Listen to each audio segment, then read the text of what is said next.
Thank you, Madam Chairman, and appreciate the work with you on these important issues. I want to thank our witnesses, the director this morning, and those that will be part of the second panel. I really have one take-home message this morning, and it is as follows.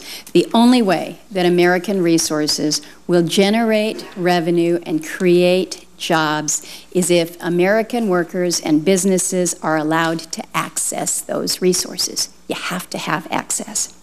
Back in June, the EIA released a report showing what's happened on federal and Indian lands over the last 10 fiscal years. We've seen coal production down 8%, crude oil and least condensate production are down 11%, and natural gas production is down 43%. Overall, fossil fuel production from federal and Indian lands declined by 21% over the past decade.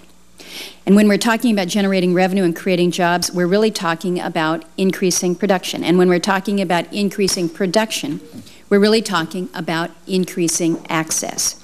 So let's talk about access. I know that people like to point out that most shale resources appear to be on state and private lands, and that's why production from state and private lands is so high right now. But that's not the case with our conventional resources.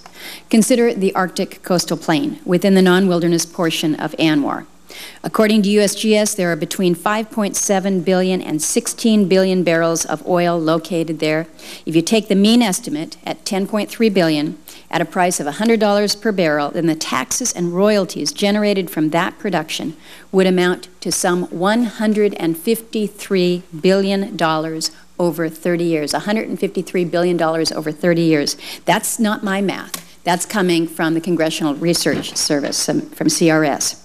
And consider the Alaska offshore region, where the Bureau of Ocean Energy Management estimates contains some 26 billion barrels of oil and condensate, plus another 132 trillion with a T cubic feet of natural gas.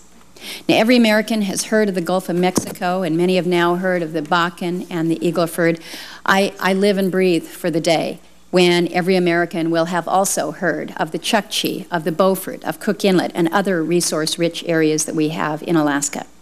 Now, some accuse me of talking about Alaska too much. They say that the boom is really in the lower 48 right now, that Alaska has kind of missed out on those revenues, missed out on those jobs.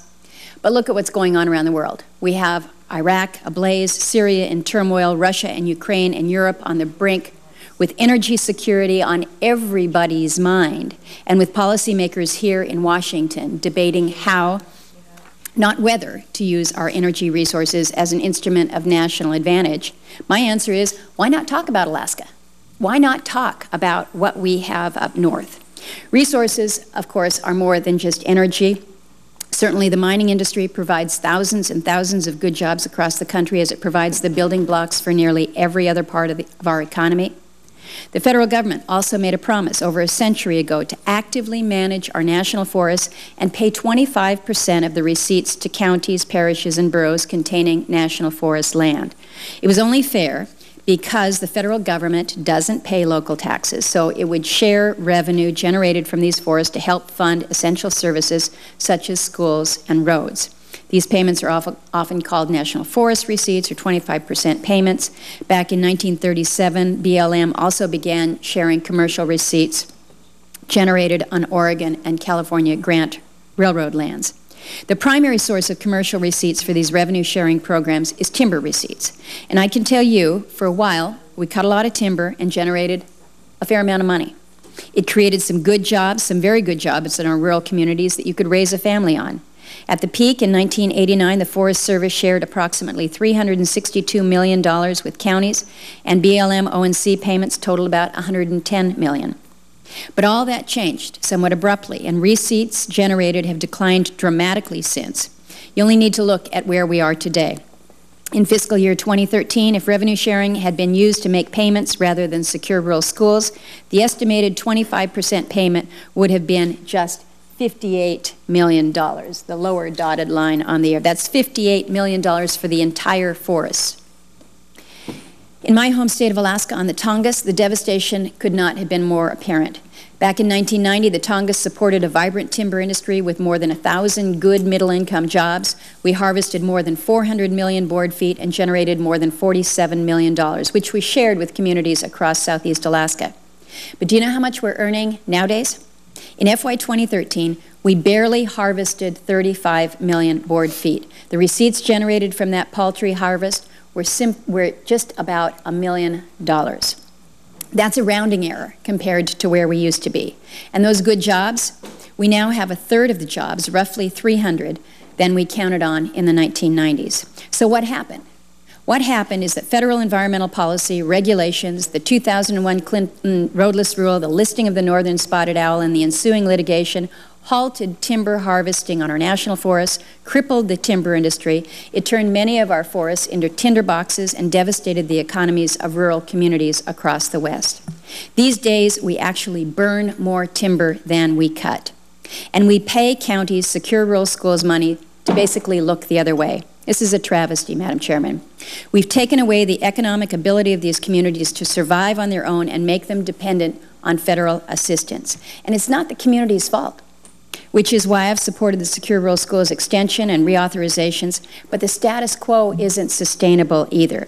SRS was never meant to be a permanent entitlement. It was supposed to be a temporary safety net. So it's time we return to actively managing our national forests and put our timber communities back to work. Often we hear that we need to look at recreation and tourism as the economic engine of the future, and we all recognize that these activities are important, and no state certainly is more proud of our recreation activities than Alaska. But recreation and tourism are not adequate substitutes for responsible resource development on federal lands. In Alaska, for more than 50 years, we've shown that resource development, recreation, and tourism can coexist. We need to actively manage our federal lands for multiple uses. If not, we should divest the federal government of those lands and let the states or the counties manage them.